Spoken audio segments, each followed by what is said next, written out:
So, the question we asked, or the statement that I gave last episode, watch episode 1 if you haven't yet, is zero is not a number.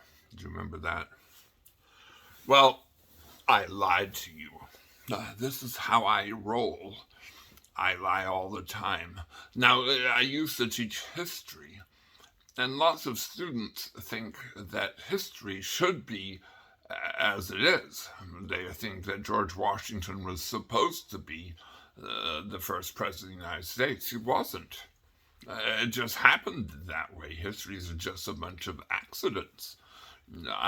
So when I teach history, I usually get to the battles of the Revolution, the Battle of Long Island, and I have George Washington losing that battle, and then he gets captured, and they take him back to London, and they hang him by the neck until dead. There you go. And then my kids are all so angry because they're taking notes on their paper. I used to make them take paper notes, and they take their notes, and when they find out that George Washington dies, they're like, "That's not true," and then they have to erase it all. They get so angry. And you might say, "Well, Mr. Horn, that's all fairly well for history, but what about math? Math is not like that. Math is true or not true. There's no accidents about math." And I don't know if that's true or not, but I will tell you that math has a history, and I just wanted you to think about the Greeks, the ancient Greeks, who had a lot of troubles with zero. And you might go, "Well, that doesn't matter, Mr. Horn, they're so old, we don't care about them." And the answer is, there's this guy named Euclid. He's an ancient Greek guy, and he wrote a book. And when you are a freshman in high school or a sophomore in high school, you're going to take a class called geometry. And pretty much that's a Euclidean geometry. You're doing his stuff. So these Greeks were pretty smart folk. But you're right. The zero is a number. And someone showed me this, or someone said this in one of my comments. And I want you to look at this. So you know about number lines, I hope, right? This is 1. This is 1, 2, 3, 4, and then this is the symbol for infinity, right?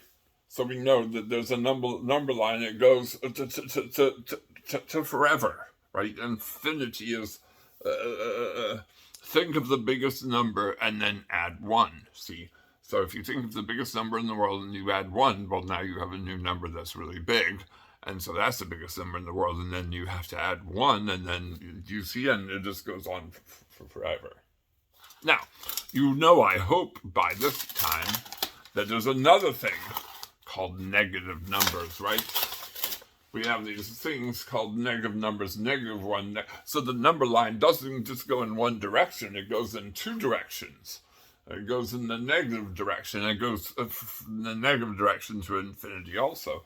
Well, what goes there? What's between 1 and -1? And the answer is what? Is 0.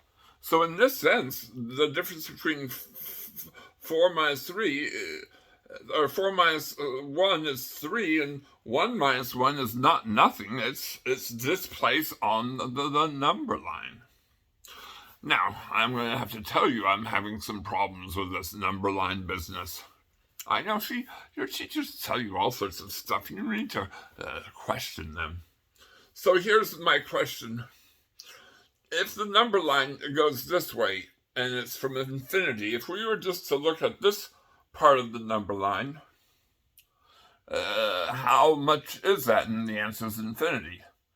Well, when you go this way on the number line, is that bigger than just the positive numbers? So are the positive numbers and the negative numbers bigger than just the positive numbers? And you go, oh, I don't know. Well, let me ask it in a different way.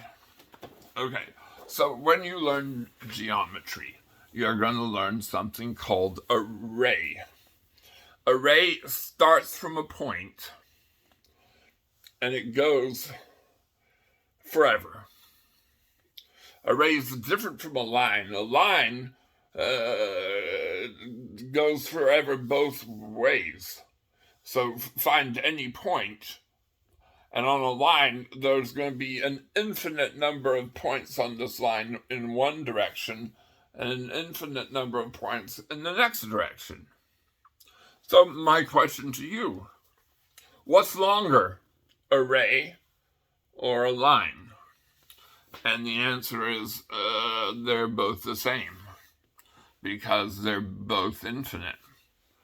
And yet, we look at this and we think, well, okay, but a line's got to be bigger, doesn't it? Because if you're looking at just that, and then you add that, isn't that bigger?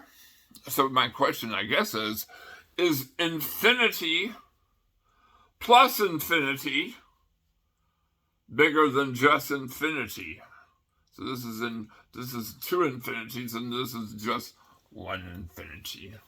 And of course, the answer is you can't have two infinities. There's only one infinity.